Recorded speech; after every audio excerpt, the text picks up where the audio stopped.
Aroma miracles இயற்கையான aroma ஆயில்களை கொண்டு தயாரிக்கப்படுகிறது. தூக்கமின்மை, மன அழுத்தம், எதிர்மறை எண்ணங்கள் போன்ற மனநல பிரச்சனைகள், உடல்வலி, தலைவலி போன்ற உடல்நல பிரச்சனைகள், ஆன்டி ஏஜிங், முடிவுதிர்வு, பொடுகு, வெண்புள்ளி, சரும பிரச்சனைகள் போன்ற அனைத்து பிரச்சனைகளுக்கும் தீர்வளிக்கிறது. Aroma miracles.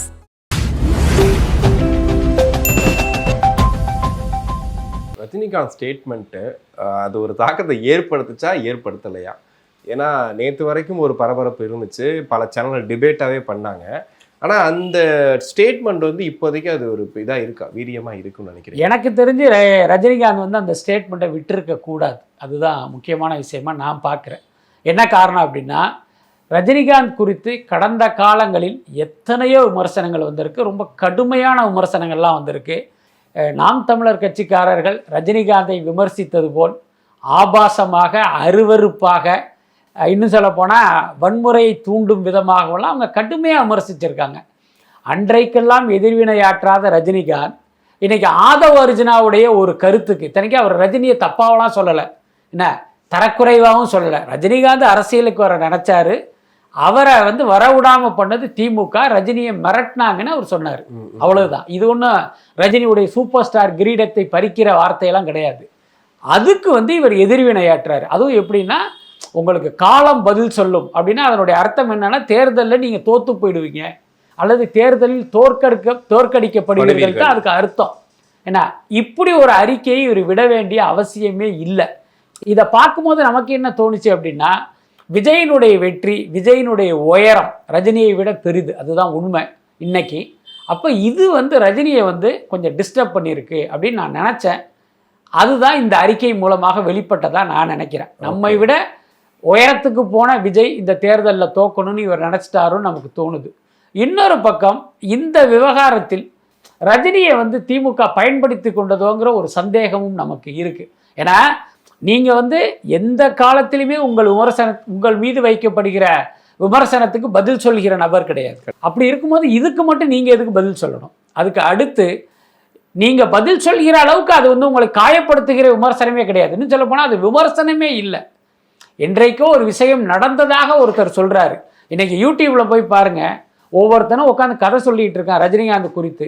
அதெல்லாம் 1% கூட நடக்காத கற்பனை கதை. இதை ரஜினிகாந்த் கூட உட்காந்து ஒன்றா டிஃபன் சாப்பிட்ட மாதிரி பல பேர் கதை சொல்லிகிட்டு இருக்கான். அதுக்கெல்லாமா இவர் வந்து அறிக்கை கொடுத்துருக்காரு, மறுப்பு சொல்லியிருக்காரு. அப்போ இதுக்கு மட்டும் எதுக்கு நீங்கள் அறிக்கை கொடுக்கணும், மறுப்பு சொல்லணும்? ஸோ ரஜினிகாந்த் தன்னுடைய கௌரவத்தை இந்த அறிக்கையின் மூலமாக கெடுத்து கொண்டதாக தான் நான் பார்க்குறேன். இன்னொரு இப்போ நீங்கள் கேட்டீங்க, இந்த இது ஏதாவது ஒரு தாக்கத்தை ஏற்படுத்துச்சா அப்படின்னா ஏற்படுத்தலை. என்னென்னா, இப்போ எனக்கு இருக்கிற இதே எண்ணம் தான் மக்களுக்கும் இருக்கும்னு நினைக்கிறேன். ஏன்னா இந்த இதில் வந்து ஒரு நியாயம் இருக்குது அப்படின்னு நினச்சிருந்தா இதை வச்சு மக்கள் வந்து பொங்கியிருப்பாங்க. ஆனால் அந்த மாதிரி எதுவுமே நடக்கலை. இவருக்கு எதுக்கு தேவையில்லாத வேலை அப்படிங்கிற மாதிரி தான் அதையே சொல்கிறாங்க. அதுக்கப்புறம் அந்த அறிக்கையில் வந்து அவர் குறிப்பிட்டிருப்பார், என்னையை பற்றி இப்படி சொன்னதுக்கப்புறம் எனக்கு ஆதரவாக இவங்கெல்லாம் பேசினாங்கன்றது. இதை வச்சே நீங்கள் தெரிஞ்சுக்கலாம், இந்த ரஜினிகாந்த் விவகாரத்தில் பார்த்தீங்கன்னா ரஜினிக்கு ஆதரவாக ஒரு வேல்யூவான ஆட்கள் யாரும் பெருசாக வாயை திறக்கலை. ஓகே, இப்போ விவாகரத்து வழக்குமே ஏப்ரல் 20 வருது விஜய் அவர்களுக்கு. அதுக்கு முன்னாடி இந்த சொத்து மதிப்பை வந்து தாக்கல் பண்ணணும்னு சொல்லும்போது வேட்பாளர் தாக்கலில் வந்துட்டு அவங்க மனைவியோட சொத்தையும் வந்துட்டு மென்ஷன் பண்ணணும். அந்த சமயத்தில் எதுவும் பிரச்சனை வருமானதும் கேட்டுட்டு இருக்காங்க. வேட்புமனு தாக்கல் எதுவும் சிக்கல் வருமா? இதில் ஒன்றும் சிக்கல் ஒன்றும் கிடையாது. ஏன்னா இன்னைக்கு பார்த்தீங்கன்னா ஒருத்தருக்கு சொத்து இருப்பதை யாராலையுமே மறைக்க முடியாது. இன்னைக்கு வந்து சிஸ்டம் வந்து அந்த மாதிரி மாறிடுச்சு. விஜயை பொறுத்த வரைக்கும் அவருக்கு என்ன சொத்து இருக்கோ அது நிச்சயமாக அவர் வந்து கண்டிப்பாக உங்களுக்கு வந்து அந்த வேட்புமனுவில் வந்து அவர் குறிப்பிடுவார். அதில் எந்த மாற்றமே இல்லை. அதில் மகனுக்கு என்ன இருக்குது, மகளுக்கு என்ன இருக்குங்கிறதையும் அவர் சொல்லுவார். இப்போ உள்ள கேள்வி என்ன அப்படின்னா, இப்போ மனைவி வந்து இவர்களோட இன்னும் இருக்காங்க, ஆனால் விவாகரத்தை நோக்கி அது போகுது. ஆனாலும் விவாகரத்து கிடைக்கும் வரை இவருடைய மனைவி தான் அவர். அதனால் இப்போ அவருடைய சொத்து மதிப்பை இவர் வந்து குறிப்பிட்டு தான் ஆகணும். எல்லாத்துக்கும் மேலே சங்கீதா வந்து இங்கே அவங்க சம்பாதித்து வாங்கிய சொத்தாக இருக்காதுல்ல, விஜயின் மனைவியாக அவருக்கு வந்து இவர் கொடுத்த சொத்தாக தான் இருக்கும். அதுவும் இப்போ அவருடைய கணக்கில் தான் வரும். இதில் இன்னொரு கூடுதல் விஷயம் என்ன அப்படின்னா, இப்போ ஒரு சொத்து இருக்குது சாலிகிராமத்தில் வந்து இப்போ வந்து ஒரு 5 கோடிக்கு சொத்து இருக்குது அப்படின்னா, அந்த 5 கோடிங்கிறது மார்க்கெட் மதிப்பா அரசு மதிப்பான்னு 2 இருக்குது. ஆனால் நீங்கள் அரசு மதிப்பையே வந்து உங்களுடைய சொத்து மதிப்பாக காட்டலாம். அதனால இப்போ நம்ம வெளியில சொல்ற மாதிரி இப்போ விஜய்க்கு வந்து 500 கோடி சொத்து இருக்குன்னா 500 கோடி என்பது மார்க்கெட் மதிப்பாக தான் இருக்கும். நீங்கள் அரசு மதிப்பாக பார்த்தீங்கன்னா அது 200 கோடியாக தான் இருக்கும். அப்போ அதை வந்து குறிப்பிடுறதுல அவருக்கு எந்த பிரச்சனையும் இல்லை. அதே நேரம் அதில் ஒரே ஒரு சிக்கல் என்ன அப்படின்னா, இப்போ விஜய் வந்து தன்னுடைய சொத்து மதிப்பாக ஏதோ ஒரு நம்பரை காட்டுறாருன்னு வச்சுக்கோங்க. இப்போ ஒரு 500 கோடி காட்டுறதா வச்சுக்குவோம். இப்போ சங்கீதா என்ன பண்ணுவாங்கன்னா, இதை ஒரு எவிடன்ஸாக எடுத்துக்கிட்டு விவாகரத்து வழக்குக்கு போகும்போது இவருக்கு 500 கோடி சொத்து இருக்கு, இங்க பாருங்க எவிடன்ஸ் அவரே சொல்லியிருக்காரு, அப்ப அதுல எனக்கு 250 கோடியை வாங்கி கொடுங்கன்னு அந்த கோர்ட்டுக்கு போறதுக்கு வாய்ப்பு இருக்கு. ஆனாலும் இப்படியெல்லாம் நடக்கும்னு விஜய்க்கும் தெரியும். வேறு வழி இல்லை, அவர் வந்து உண்மையான சொத்து மதிப்பை தான் காட்டி ஆகணும். ஓகே, ஜனநாயகன் பத்தி பேசியிருந்தீங்க வலைபேச்சிலேயே.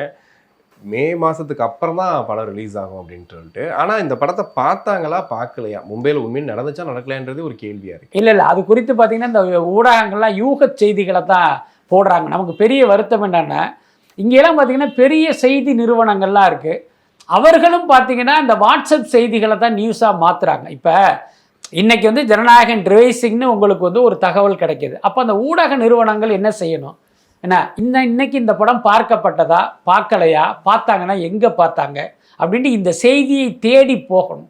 இவங்க யாருமே போகிறதில்லை. அதை வாட்ஸ்அப்பில் எவன் வாந்தி எடுக்கிறானோ அதையே இவங்க பார்த்தீங்கன்னா மெயின் ஸ்ட்ரீமில் ஒரு நியூஸாக மாற்றுறாங்க. என்ன காரணம்னா, நமக்கு ஒரு பிரேக்கிங் நியூஸ் வேணும், அவ்வளவுதான். அதுக்கு மேலே இவங்களுக்கு எந்த நோக்கமும் இல்லை. ஆனால் உண்மையிலே என்னன்னா, மும்பையில் இந்த படத்தினுடைய ரிவைசிங் பார்க்கப்பட்டது முந்தா நேற்று பார்த்துட்டாங்க. ஆனால் என்னென்னா, இத்தனாம் தேதி உங்களுக்கு சர்டிஃபிகேட் தர்றோம் அப்படிங்கிறத அவங்க சொல்லலை. நாங்கள் வழக்கம் போல் மெயில் பண்ணுறோன்ட்டு அந்த படம் பார்த்த குழு வந்து கிளம்பி போயிட்டாங்க. பட் அதே நேரம் ஆஃப் த ரெக்கார்டாக இவங்களுக்கு கிடைத்த தகவல் என்னென்னா, படத்தில் கட்ஸ் எதுவும் இல்லை, மியூட் கொடுத்துருக்காங்க.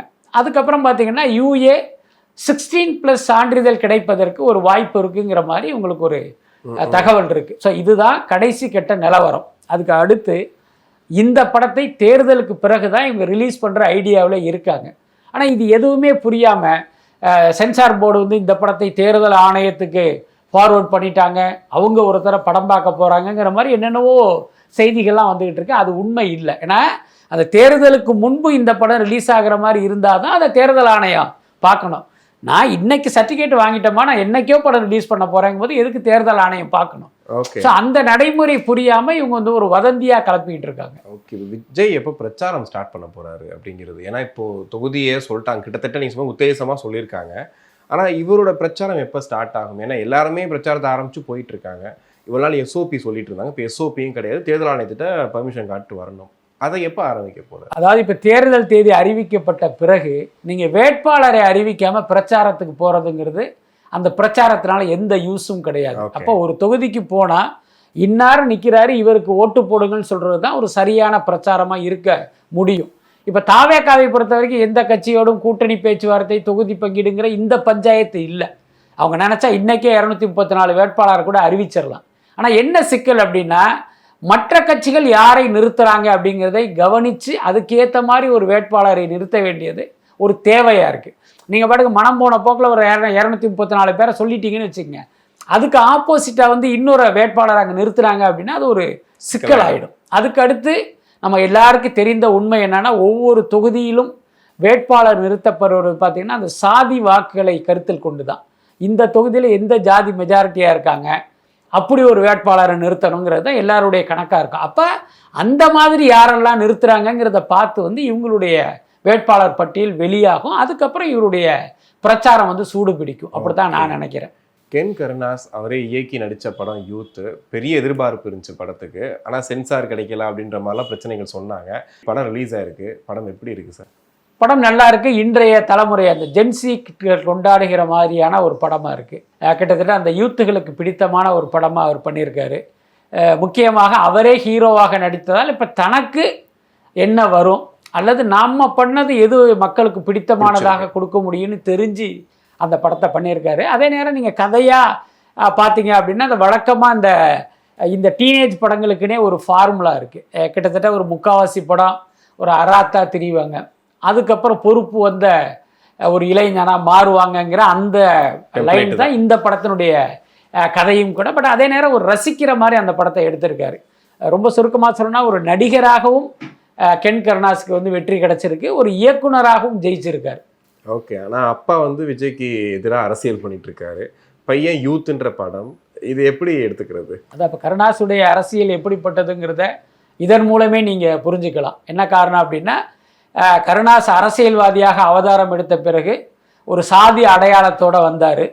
இன்னும் சொல்ல போனால் கருணாஸை பாலா அறிமுகப்படுத்தும் போது அந்த லொடுக்கு பாண்டிங்கிற ஒரு கேரக்டரில் தான் அவர் அறிமுகமானார்.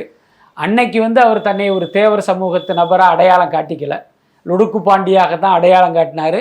மக்களும் லொடுக்கு பாண்டியாக தான் அவரை ரசித்து ஒரு தமிழ் சினிமாவில் அவருக்குன்னு ஒரு இடத்த கொடுத்தாங்க. ஆனால் கொஞ்சம் வளர்ந்த பிறகு அவருக்கு ஒரு சாதி அடையாளம் தேவைப்பட்டு அதை வச்சே ஜெயலலிதா கிட்ட போய் சசிகலா மூலமாக ஒரு தொகுதியை வாங்கி எம்எல்ஏவும் ஆனார். இதெல்லாம் கடந்த கால வரலாறு.